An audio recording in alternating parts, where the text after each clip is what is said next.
Hangin, my God. Okay, so good morning. Welcome to our Media and Information Literacy class for the first semester. We're going to discuss what's this? The Module 1 for Week 1 and Week 2. So I am Dr. Ronald F. Kagampan, your MIL teacher here in Signal Village National High School. Okay, so before we proceed to our lesson 1, the introduction to media and information literacy, may I first discuss the let's recall. I'm going to ask each one of you to give me a word that best describes the picture below. Yeah, yeah, that picture. Give me a word that best describes the picture. Ruben?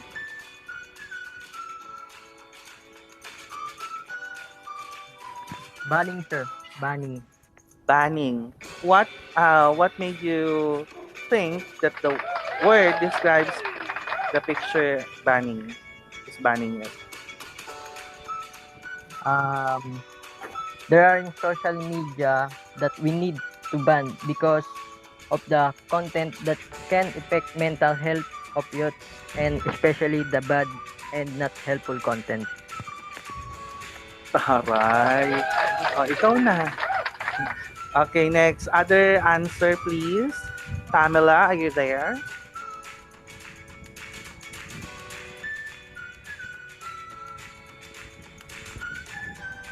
Thank you, Ruben, for your wonderful answer. Anyone who would like to share answer two?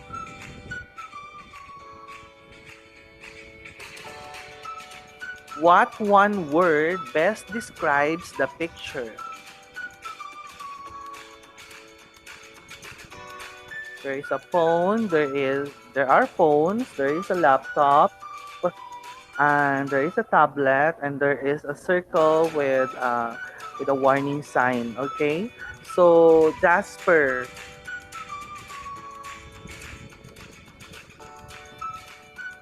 yes, Jasper, Yes, sir. yes. What one word best describes the picture? One word. Yes. Andyan. Wala pa ako dyan, sir. Also, do you have your module with you so we can start answering them? Yes, sir. Yeah. Okay, give me a word that best describes the picture. Warning, sir. Warning, very good. Why did you say warning? Ano siguro, sir? Sir, that magiging aware tayo, sir. Very good. Kung paano gamitin. Taray naman. Okay, I like 12 EIM talaga when it comes to giving answers on lalalim. Okay, other answers, please. Prohibited, sir. Non-person failure, yes? Prohibited. Prohibited, yes. Why did you use the word prohibited? Kasi sir, maaaring makasira to sa paningin ng mga kabataan. Taray. Okay, so let's proceed to the next topic that is part of the Let's Explore. I'm going to show you two different banner headlines there. And may I request Marlon Talosa to please read the two banner headlines. Philippine President called Clinton a mad cow and Trump a scumbag. Yes, the second headline says, Confirmed, Davao City Mayor Sara Duterte dies after short illness. okay, so did you believe these news items were true? How did you know that they were true or they were false? Marlon, do you think that the news are true? I think, sir, fake news. They are Kasi, fake news. now, Why? Until now, si Sara Duterte, buhay pa rin, sir. Tapos, Yeah, very good. Okay. Thank you very much. Okay, how about other person who would like to share their thought? Why did you think that these headlines are false?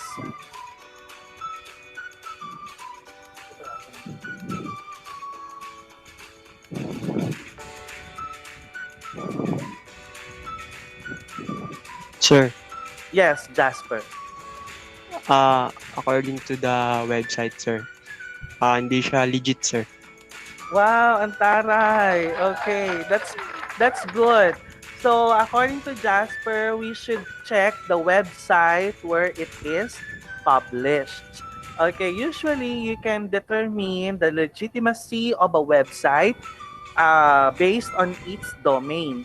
If the domain usually ends with .com, meaning meaning to say it's like commercial, meaning to say everybody can access that, anybody can make information about a particular one. Like for example, uh, most of you use this website, no, like wikipedia.com. The end domain is .com. Anybody can edit the information posted on wikipedia.com. Am I correct? Sir. YouTube, yeah, very good. YouTube.com can be edited by anybody. Facebook.com, meaning to say anybody can access, okay, accessible by anybody. So anybody can create news that may be true or may not be true. So we first check the legitimacy of a news based on its domain or the website, the .com. Okay, so next question is, are all news and information on the internet true? Why or why not? Pamela.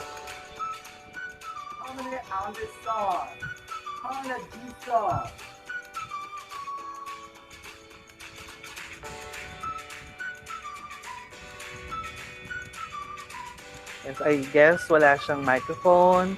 Si Daniela. Daniela Ismero.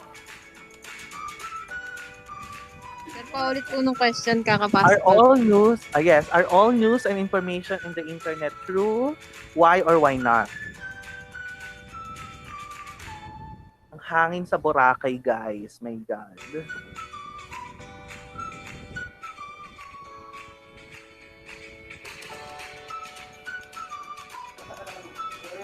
Kala ko ilabay. Yeah. Nakamute ka, Daniela.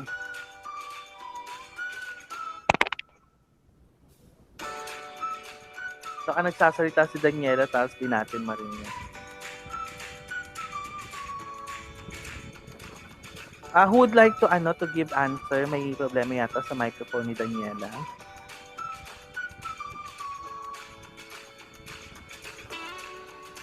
Are all news and information on the internet true? Yes, Jericho. You Sir. unmute your mic? Yes. Sir ako, sir. Yes, Jericho. No, para sa akin. Kasi po, sir, hindi naman po lahat ng gumagawa ng information ay hindi professional. Ay, professional. Very good. Ang tari naman ni Jericho. Next, number 3. As a student, how can you avert or how can you avoid fake news? As a student, how can you avoid fake news? Sir, ako, sir. Yes, Daniela. Ano, sir, dun ka mismo kumuha sa may yung yung trusted mo na group or website. Very good. Tilio. Sir, mag-search ako ng iba kung totoo ba talaga yung news na yan or fake news. Hanap. Very good. So, ang ginawa ni Tilio ay nagpo-cross-referencing siya to check whether the news is legitimate or true. Okay, very good, guys. Usually, we try to check who is the author. I-check mo kung sino yung nagsasalita, sino yung legitimacy nung taong nagbibigay ng information. Usually, i-check nyo rin ang date of publication, kailan ito pinost, kailan siya pinublish. And then you're going to check also the background of the news, no? Kung saang website siya pinopost. Okay, let's elaborate. The internet and social media are digital platforms that can be a boon or a bane.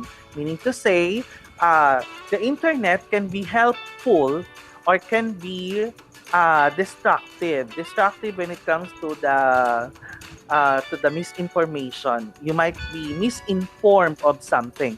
So we should be careful of what we read, what we share, and what we search on the internet. So we better be vigilant on the information that we are searching. Okay, so social media are avenues whereby information or misinformation can be circulated. So because of the technology, everything can be passes on in a blink of an eye, no?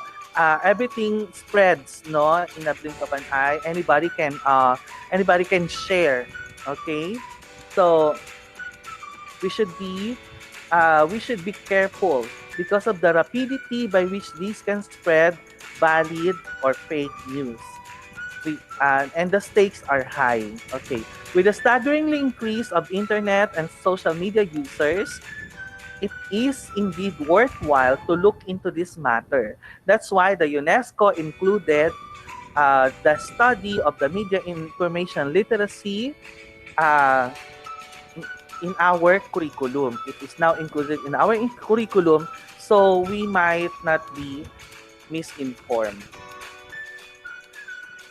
These fake news creator are very effective sa pagcreate ng news because napapaniwala nila ang mga tao sa information na binibigay nila. Okay, so they are very good at communication din kahit fake news 'yon, 'di ba? So what is communication? Yes, Ruben, naka-unmute ka.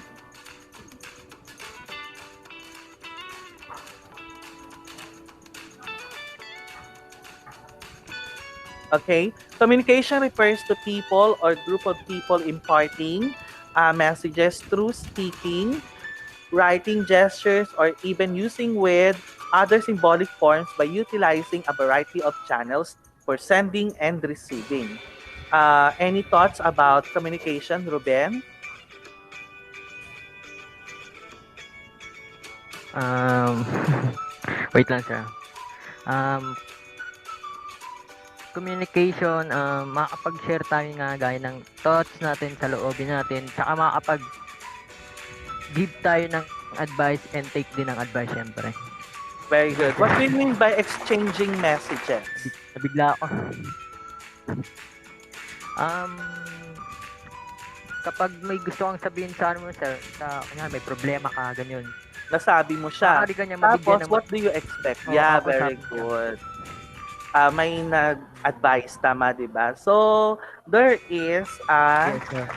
yes, there is an exchange of message. You give, you share, and then somebody will share also their thoughts. Okay, so that is complete communication. In every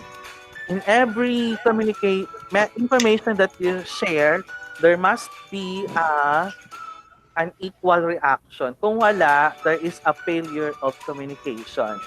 Okay, so there are two types of communication. So what are the two types of communication, Jasper? Non-verbal communication and verbal communication po. And then how do they differ?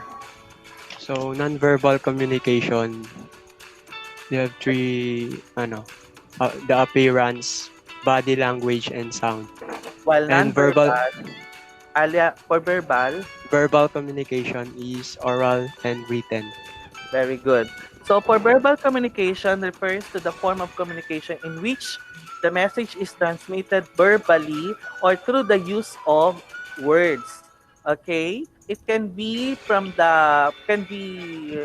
said orally or can be written on a piece of paper. The verbal communication can be in a form of Oral verbal communication can be in the form of face-to-face conversation, can be in the form of speech, telephonic conversation, video, through radio, television, voice over the internet. While for the written, we have the printed or handwritten message. We have the email, letter, report, memo, and etc. For nonverbal communication, it is what? John Mark Sudlon? Apo, sir. Yes, please read. What is nonverbal communication?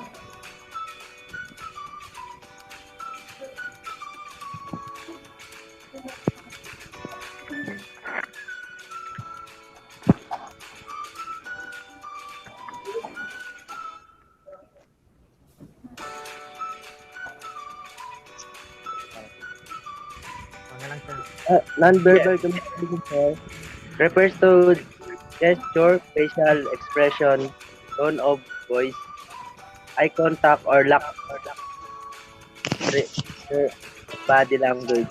Very good. So nonverbal is not without using the word of mouth or spoken words. Okay. Very good, Sudlon. Next, communication has the following main elements, and this is the basic, what we call this, basic process of communication. It starts with the source or the person attempting to share information. The source can be a living or non-living entity. When we say living entity, tayo yon, or can be animals or lahat ng may buhay. For non-living entity, we have the... Can you give me example of non-living entity as a source of information? Sir, Yes, Valeria, sir. Steven. Jepard. Internet po. Social media. Internet. Social media, very good. Next, Thank you. Steven. Nasabi ng email, sir. Email, very good. Other answer.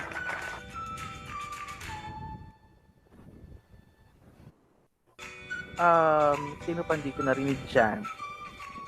Sino? Yes, Gerald. News, sir. News. News, very good.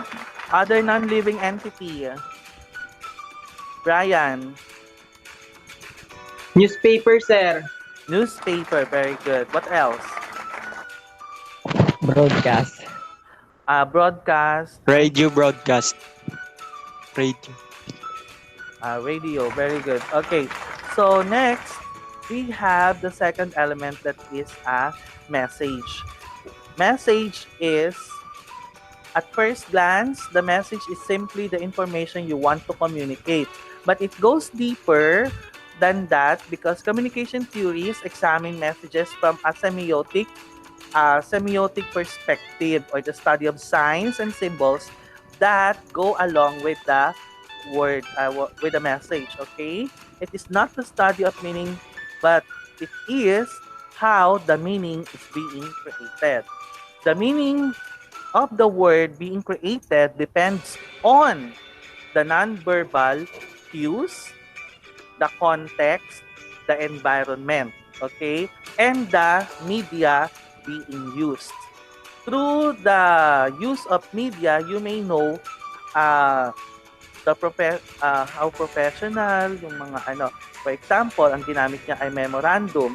Pag memorandum, understood that this is a message that must be followed. Pero kapag hindi naman ito masyadong formal, ang pagkakasabi, meaning to say, pwedeng hindi sundin or hindi sundin. Okay? Non-formal cues or formal cues. Okay. So, it depends on the, sinabi ko na about the encoding. Encoding is the process of assembling the message or information into a representative design with the object of ensuring that the receiver can comprehend it. Communication is only established when it results in both the source and the receiver understanding the same information. As a source of information, it depends to you how you are going to present your information. So, for example, you're going to talk with children, like kindergarten students. So, when you are encoding your information going to share with them, it must be colorful. It must be the use of many pictures, less word, because they cannot easily comprehend that. Okay? So when encoding the message or preparing the information to be communicated, you must consider who your receiver will be. Okay, so encoding is includes also the choice of words that you are going to use. Okay, the structure that you're going to do. Next is the channel.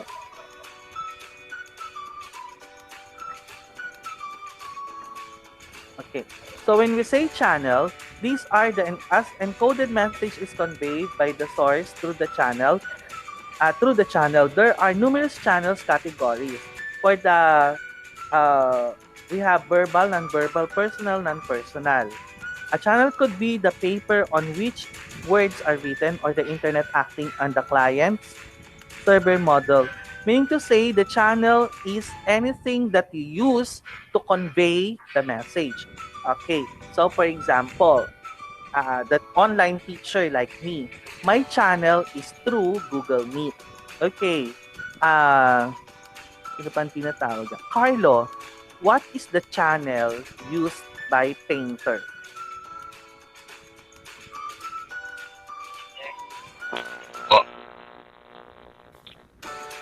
Okay. Hindi ko masyado narinig. Medyo nag-ano yung mic. Yes po, sir. Again? Ano po yun, sir? Hindi ko po Okay. What channel do painters use? Channel lang ano, sir. Ano yung ginagamit niya?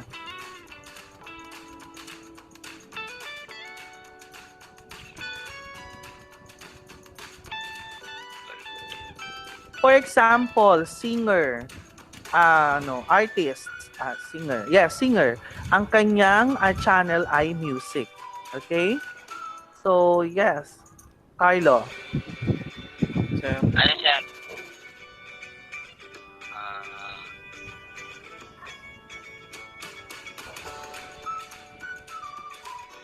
Twitter. Okay, thank you. Next, Steven Itak. Art, sir. Artist or art. Yung artist, ginagamit niya yung art. Very good. Another, how about writer? Yung mga writer. Author. Yung mga author, yes. Ano ang kanyang ginagamit na channel? Novel. Yung mga novel, yung mga books. Very good. Okay. How Poetry, sir. about yung mga musician? Ano ang kanyang mga channel? Music. Music. Very good. What else? Spotify. And genre. Spotify. Ikaw Genre, na. sir. Mga different genres sa mga music. Okay. So, yung mga musician, yung mga guitarist, ang channel niya is through guitar. Ang drummer, ang channel niya is through drums, di ba? So, different source has different channel. Kung paano niya i-express ang kanyang artistry or information. Okay? So, how about news reporter? Ano ang kanyang channel? Ruben? Ano, sir? News po. Television. Diba? What else? Ay, television po, apo. Yeah. Radio. Ikaw, sir. Very good. So, that is channel. Next is the next element is decoding. Okay? Decoding is the fifth process by which the person tries to interpret what is the meaning of the message. Decoding is a skill. It is a skill. It is a level of understanding that depends on the level of understanding of a person. Okay? So the decoding, when you encode a message, try to understand also how the message will be decoded or how it will be understood. Okay? So you try to consider the level of understanding of a person. Okay? Kung paano niya iintindihin. So for example, uh, may malungkot kang kaibigan. Okay? Tapos nagbiro ka. Malungkot nga siya, tapos nagbiro ka. Meaning to say, maaaring ang pag-decode niya noon, pagtanggap niya noon, maaaring hindi maganda. Okay? Kasi yung kanyang condition is not ready to accept your joke. Okay? So that is decoding. Okay, so another, you are a grade 12 student and you're going to talk with, lumakas ang hangin sa Boracay. Sorry. Okay, you are a grade 12 student and you're going to talk with kindergarten. Nagpaturo sa iyo yung nagpaturo sa iyo yung kapatid mong kindergarten, gusto niya magpaturo ng kanyang module. And then, hindi naman pwedeng i-explain mo yung ganoong bagay the way you understand things. Okay? So, ang gagawin mo, i-lower down mo yung level ng pag-encode or pag-transmit ng message kung paano niya ito maintindihan. Okay, so the last is the receiver. You must be able to include also the receiver's cultural background, the receiver's beliefs, the receiver's educational background, no? Because considering this can make communication effective. Okay? Next is the feedback. Feedback is an important element of communication. Without feedback or reaction or response, you might not know, it might not give you a signal na tama na pa rin sinasabi mo. Okay? The feedback will tell also kapag naipag-usap ka sa iyong kaibigan whether to continue talking about it or not to. Okay? Because you might not be understood by that person. Okay? So, by providing feedback, it will padadaliin niya yung communication ninyo. The last one is the context. Context is the environment of the message. Okay? So, for example, you are in school. So, understandable that the lesson, that the conversation there is more of educational. So, if you are in church, understandable that the conversation there is more of spiritual. Okay? So, kapag sa isang barkada naman, kung ang context ay seryoso, hindi ka pwedeng magbiro. Kapag ang context ay nagbibiruan, hindi ka naman pwedeng maging seryoso masyado. Okay? So, out of context ka, no? Out of place. Okay. Next discussion is about the communication models. Okay, so our first model is the Laswell's communication model, which developed by Harold Laswell in 1948. So we have the following elements: the sender, the message, the medium, the receiver, and the effect. As you can see, the model is unidirectional, meaning to say one direction only. The message is coming from the sender to the receiver. Ang ganitong message is usually yung mga utos, okay? Yung mga command. Like, for example, from the boss to the subordinates. For example, the boss will try to tell not to be late sa mga kanyang subordinates. So, yung message niya is about not to be late. Ang medium niya ay through paper na memorandum. Dahil memorandum ito ay formal na medium, kaya ang ipopost niya sa bulletin board at mababasa ng receiver. Ngayon, ang epekto ay can be ah, susundin ba nila or hindi nila susundin. Okay? Kapag sinunod nila, maaaring isipin ng boss na, ay, naintindihan na ako. Kapag hindi naman sinunod, you might ask, bakit hindi ako naintindihan? Bakit di ako sinunod? Okay? Baka may mali doon sa message ko. You try to check. You try to assess. Okay? Based on the effect or the feedback. Okay. The next model is the Shannon-Weaver model. The Shannon-Weaver model introduces the concept of noise. Okay. So we have the following element: the sender, the encoder, the channel, decoder, and the receiver. Okay. So alam na natin yung 5 elements na yan at ang bago rito ay yung mga noise. Okay. Bagong element dito yung noise. Okay. So we have mainly we have 3 kinds of noise. Mainly okay, there are other kinds of noise. Okay, the first type of noise is physical. Yung naririnig. Okay? Yung maaring physical, yung nakikita natin na noise. Okay. Can you give me example of noise na physical? Very good. Tahol ng aso. Okay. Habang nag-online class, ano yung mga physical noise na maaari nating maranasan ngayong online class? Yung tahol ng aso. Ano pa? Electric fan, sir. Electric fan. Very good. Sir, tilaok ng manok. Tilaok ng manok. Ingay ng kapitbahay. Sigaw ng kapitbahay. Okay. Correct. Chismis. Kapitbahay. Ano pa? Chismis. Umal, Puto, sir. plano. Very good. Ingay na motor, sir. Aeroplano. Uy, nakakaasar yung mga motor na yan. Hindi ko naman alam kung bakit nila kailangan pang palakasin yung tambutso nila, no? Okay, anyway, ano pa mga physical noise na maaari natin Ingay lang mo, sir. Ingay po lang ang video, sir. Sermon. Ingay ng video. Okay, very good. Sermon ni Ano Mama. pa? Sermon. Utos ni nanay.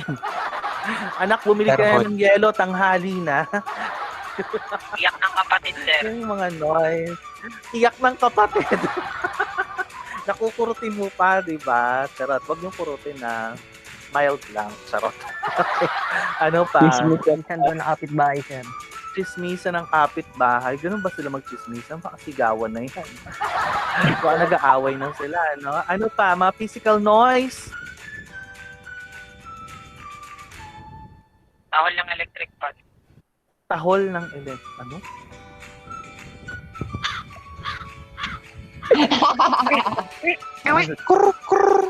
Ano yung tahol ng electric fan? Sira yata yung electric fan. Ipaalis Okay, niyo yan. Oo. Ano yung tumatahol ng electric fan? Anyway, ano pa yung mga physical noise? Maaaring mawalan ka ng internet. Bigla kang tinawag, no? Okay, yung mga okay. Bigla ka nawalan ng internet. That is physical noise also. Okay? Sounds ng ML. Yes. Okay. Ano pa?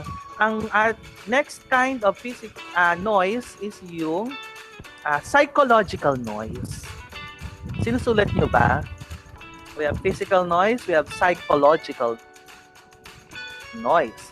Pag sinabing psychological noise, ito yung nasa isipan natin. So, can you give me example of psychological noise? Example, mag-online class tayo, tapos napagalitan ka a while ago. Hindi ka makafocus sa ating klase kasi iniisip mo yung bakit ka pinagalitan? Bakit ka pinalo? O bakit ka, diba? May sama ka ng loob. Okay, ang tawag ng mga psychological noise. Ano pa? Yung mga, ikaw ay kunwari, din-rate ng jowa mo kagabi bago yung online class. And hindi ka na makakonsentrate sa klase natin kasi iniisip mo, bakit ako iniwan? Lumilipad yung isip. Hindi ba ako sapat? Ano pagkukulang sa akin? Naliliitan ba sa pagkatao ko? Diba? Yung mga bagay na maaari mo tanungin sa that might distract your attention. Okay? Again, that is the psychological noise. The last noise can be physiological noise. Physiological noise. When you say physiological noise, spells as PHYSIOLOGICAL. Physiological mean to say yung physical na nararamdaman mo. It can be nag-Shopee. Yes. It can be it can be yung sakit ng ulo. We have online class pero masakit ang ulo mo. Then nararamdaman mo siya habang nag-online class. You cannot easily understand the lesson because may nararamdaman ka. Ano pa? Maaaring physiological noise. Yes, John McLean. Glowing stomach, sir. Again? Glowing stomach po. Very good. Ano pa? Thank you very much. Body pain. Stress po. Body pain. Very good. Stress po. Correct. Sir, diarrhea po. Diarrhea. Ulcer. Lahat ng Arthritis. sakit. Ganon. Arthritis. Arthritis. Uy, pata mo, may arthritis ka na. Sir, Grabe. ano po, sir? Ano po nga, sir? Ano po nga? Sir. Baliw. Ba't may Dugyot. Physical noise yon yung naaamoy. Physical noise yon. Physiological yung nararamdaman. Okay? Ano pa? Sir, Sakit ng ngipin. Ano pa? Sir, namamanid, sir. Pag, Sir. Broken daw, sir. Too cold. Broken, sir. Feeling Too bro. hot. Sige. namamanid yung mga paa, sir. Psychological noise yung Naglalak. Okay.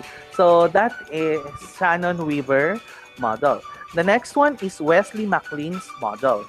The Wesley McLean's model introduces the following. Alam na natin yung source, alam na natin yung environment or the context.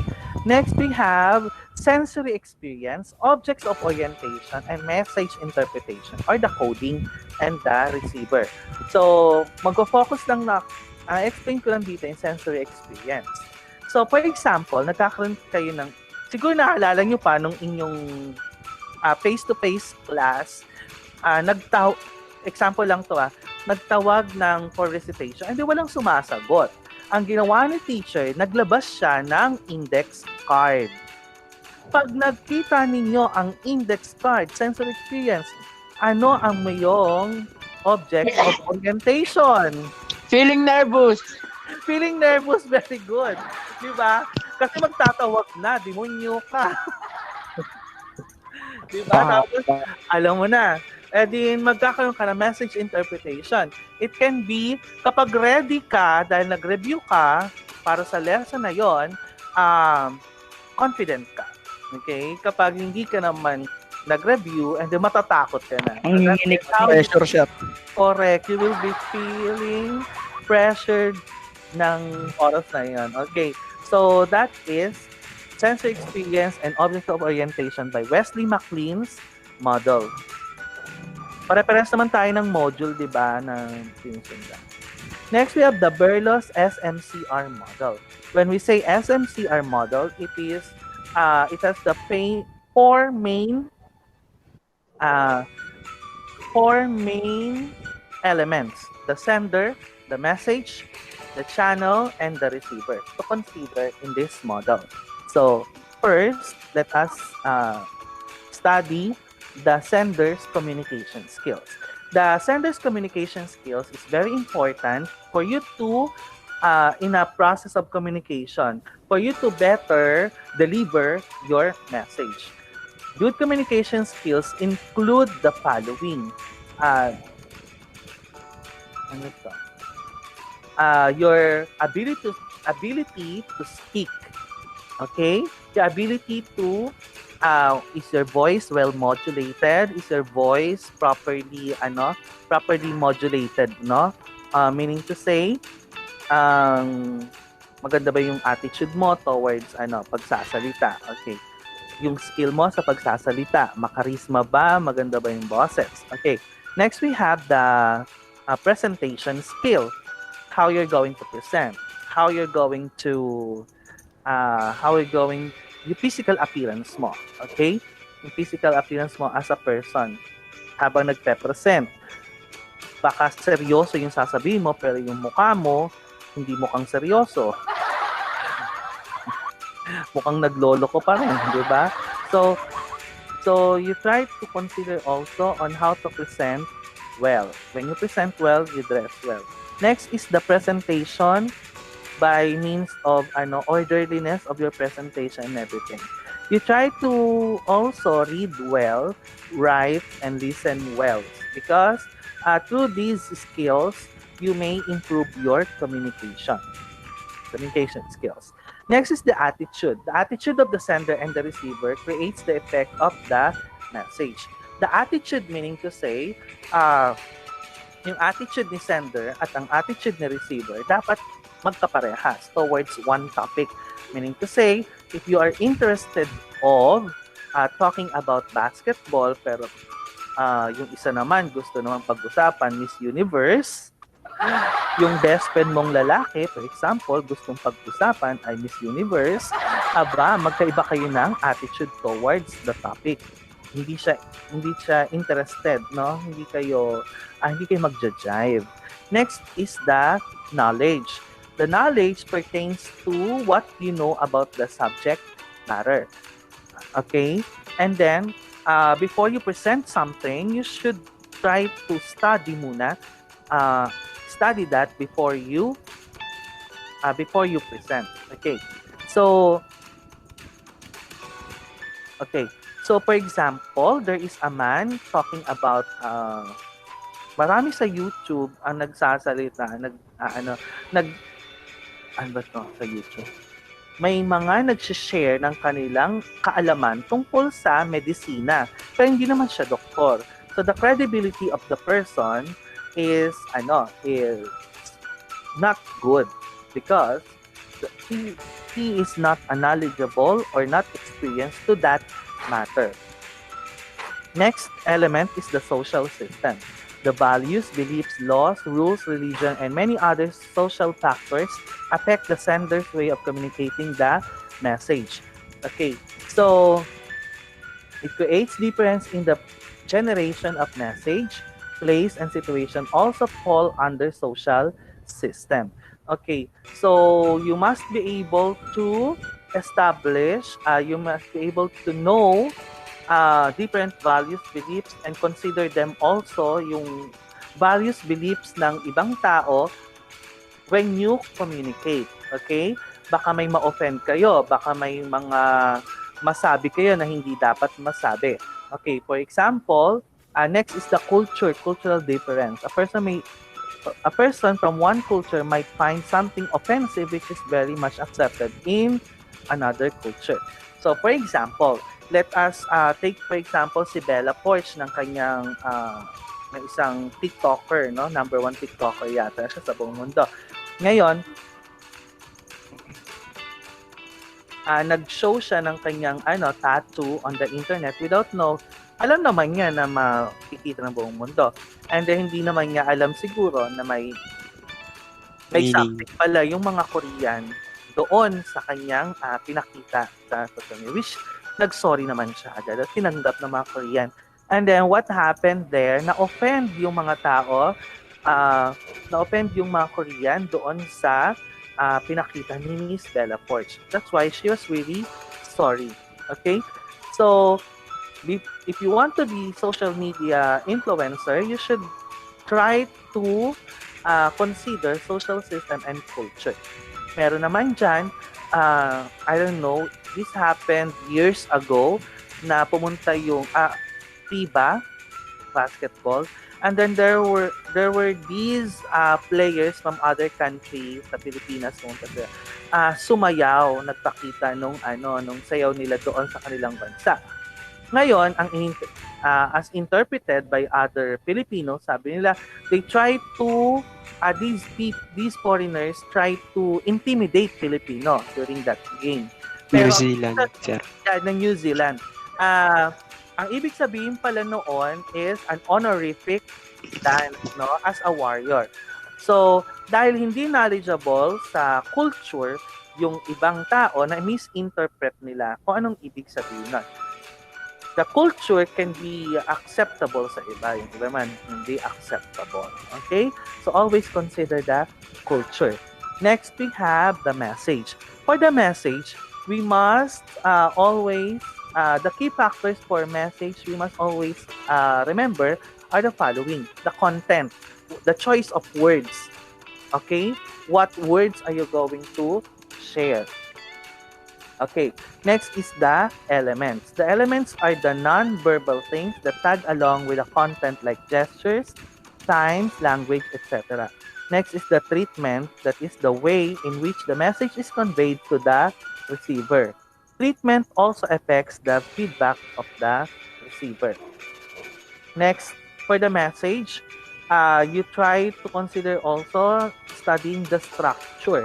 When you say structure of the message, um, how you're going to present the message clearly. For example, you want to talk about any topic, no? You try to start with a small idea, going to the big idea, not from the big idea to the small idea that is pointing.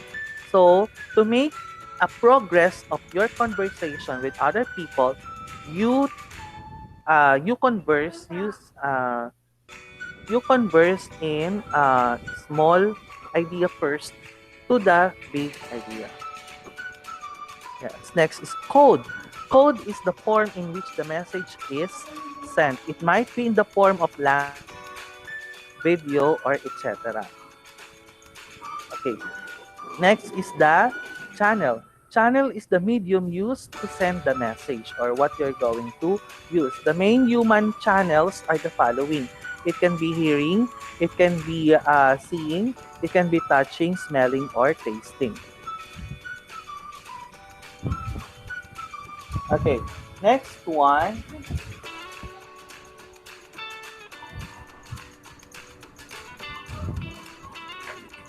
Okay, so next one is the receiver. The receiver is the person who gets the message sent in the process. This model believes that the thinking pattern and all the other factors mentioned must be in sync to that of the sender. Meaning to say you have common like, okay, common like topic, okay. So without the common like topic, there must be no good communication between the two of you. Okay, so the 10 levels of intimacy in today's communication. Okay, so how we communicate has recently been transformed by Web 2.0. When we say Web 2.0, it is a read and write capability of the social media. Na-discuss ko na to sa inyo, yung Web 2.0 before. Hello, na-discuss ko na yung Web 2.0? Parang hindi, sir. Okay. Pag sinabi nating Web 1, ang Web 1 ay ano lamang, read only. Pag sinabi nating Web 2.0, ito ay read and write. Pag sinabi nating Web 1, characteristics of media platform. Ang Web 1 ay gaya ng Alibaba. We just yung mga brochure, titignan lang natin. Pag sinabi nating Web 2.0, kagaya ng Facebook, no? May nag-post, magko-comment ka. You read and then you write. Okay? Pag sinabi naman natin Web 3.0, intelligent, Web 3.0 is a read, write, and collaborate. Okay? So, meaning to say, gaya ng mga sa Google, we have what we call the G Suites or Google Suites. We have this collaborative Google Docs, no? Kahit magkalayo kayo, you can do research via Google Docs. Pare-pares kayo o sabay-sabay kayong nag-edit nung research ninyo. That is becoming lahat ng mga most of the application are Web 3.0 capability na kasi the knowledge economy now must be collaborative. Okay. Web 4.0 is intelligent web, by which things can be nahuhulaan na. For example, YouTube, no? Ang YouTube, kapag nagsa-search ka on the search bar, magugulat ka sa susunod na sa account mo sa YouTube, nahuhulaan niya na kung ano yung mga may mga suggested channel na Recommended. siya. May mga recommended na siya, video na siya for you. Kasi base doon sa mga pinapanood mo and everything. So that is intelligent web. Again, web 1, read only. Web 2, read and write. Web 3, collaborative. Web 4, intelligent web. So those, okay, yun yung tinutukoy ditong web 2.0. Okay, so ang pang-10 natin o pinakamataas na level of intimacy in today's communication is talking. So like in this pandemic time, ang ating mga mas nakakausap lamang ay ating pamilya. Kaya di ba? We while talking, we see the physical appearance, we feel the sincerity, nakikita natin yung mata, nakikita natin, masabi natin kung totoo, hindi totoo yung sinasabi niya through by talking. And also, mas malapit kayong nag-uusap, mas intimate, no? Siguro magjowa na yon or mag-asawa na yung sobrang lapit. Okay? Next is video chat. In video chat, nakikita natin yung kanyang nakikita natin yung kausap natin, pero hindi there is distance. Okay? Malayo ang distance. Next is via phone. We feel the sincerity only through the tone of the voice. We know kung siya ay nararamdaman niya via tone of the voice. Next is the via letter. Nakaka-receive ba kayo ng letter ngayon? Letter sana lang po, sir. Sa cellphone pa rin po. Letter, physical letter. Meralco na lang yata nagbibigay ng letter sa atin, no? Okay, so dati, during our time, nung ako'y high school student sa Signal Village National High School, natatandaan ko dyan sa may tapat ng school natin, sila Dogwe, di ba? Nagbebenta sila ng mga stationery letter. Tagang pagandahan pa kami ng letter, pabanguhan ng sobre, pabanguhan ng papel. Through letter, naramdaman namin sincerity ng tao via ganda ng sulat, via ganda ng nilalaman, and everything, no? So, ngayon medyo hindi ko alam kung nauusok. Ako mismo hindi ko na ginagawa yung pagle-letter because we have what we call the following easier access of talking or communicating via IM or instant messaging.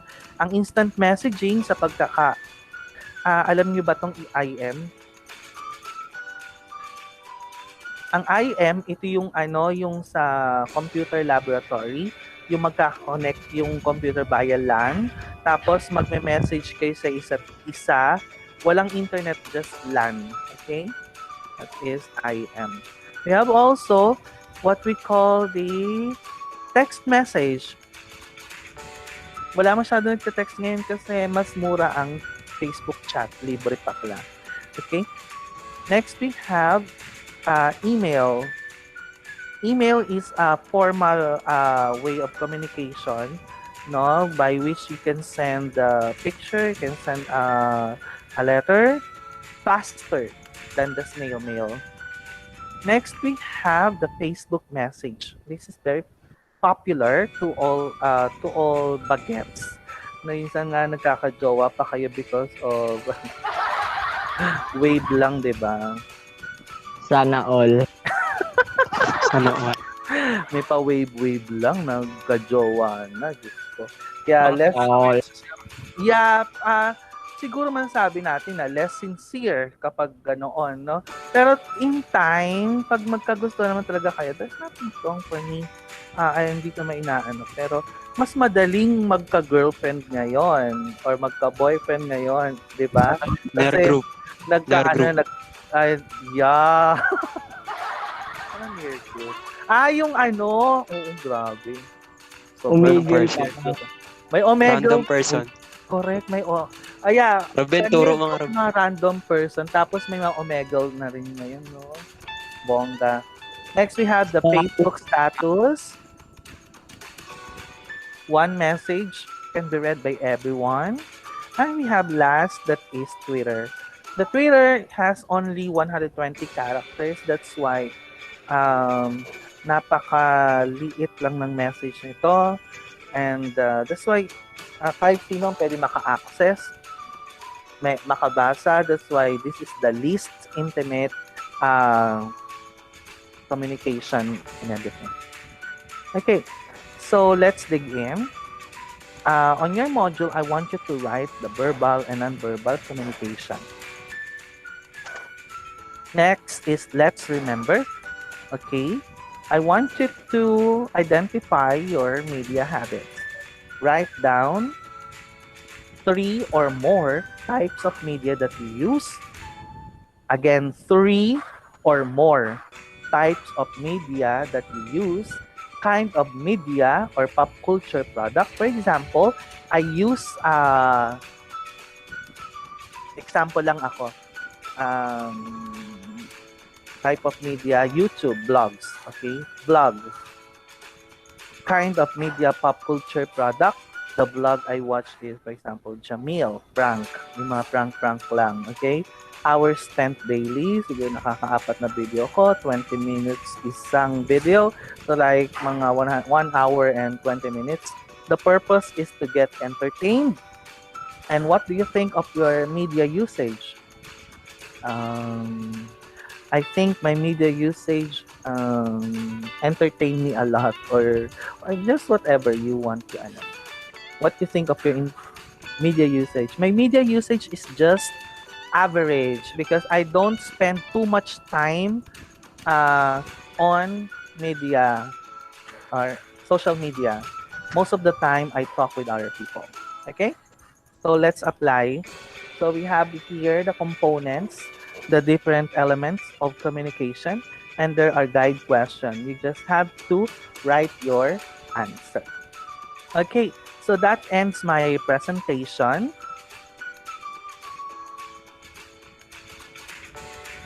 Okay, so that ends my